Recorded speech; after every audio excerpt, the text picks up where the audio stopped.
Hello, thank you again for joining me as I share this journey of recreating, reimagining my life after 40. Um, this is video number 5. I am not going to count them all down, but if you've been here so far, thank you. Comment, let me know if this is helpful, what other things you'd like me to discuss. Um, I have a series here that I'm going through. And as I said, always, like I have some notes. So just bear with me. So there was a point where I realized that something had shifted with me. Not because anything blew up or was, catastrophic, but because I couldn't keep like lying to myself about how I felt.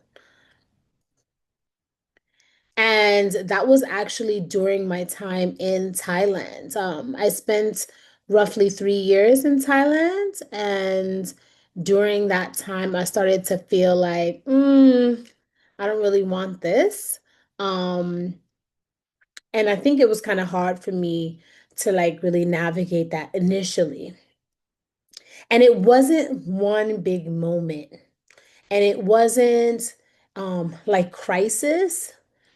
Even though I will say that the earthquake that happened earlier, well, last year, it really shook me up. Like I will not even say I was teaching when it happened, and I literally felt like my body was shaking for like weeks after that.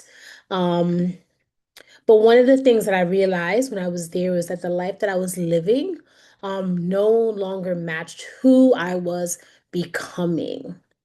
So that was really like a major one for me. Um, I felt like my body felt that it checked out. And I felt a lot of resistance within myself, just like a lot of resistance.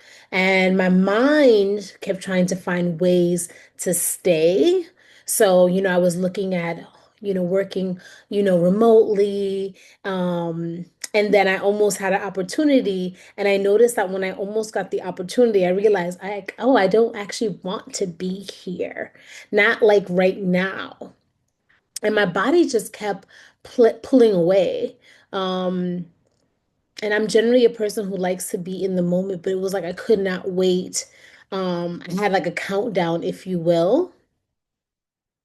And I didn't suddenly like know what I wanted next. I just knew that I just didn't want to be there and I didn't want to keep overriding myself. Um, I thought about, I really just thought about what are my real goals? What are the things that I want for myself? And I feel like once I got really honest, um, I stopped trying to force myself to be okay. I slowed down a lot. I decided to listen more. Like, of course, I meditate pretty much every morning, but I took a lot of time to myself, through journaling, uh, going on my own like self retreats, um, and just went in and took the time to really ask myself, like, what is it that I desire? Um, and kind of listening to the answers and also just stopping the pretending like everything was like fine. So like I shared with my siblings what I was going through. I shared with my dad. um and I think that was also first, you got to get honest with yourself first, and then, the people you feel closest to. And that's when the rebuilding actually started, right? It actually started once I became just honest with myself. And it was like I released, like a weight was lifted. Um, so I just want to tell you, I don't have all the answers yet. But you know that you can't keep pretending that you're fine. You're not behind, you're just being honest.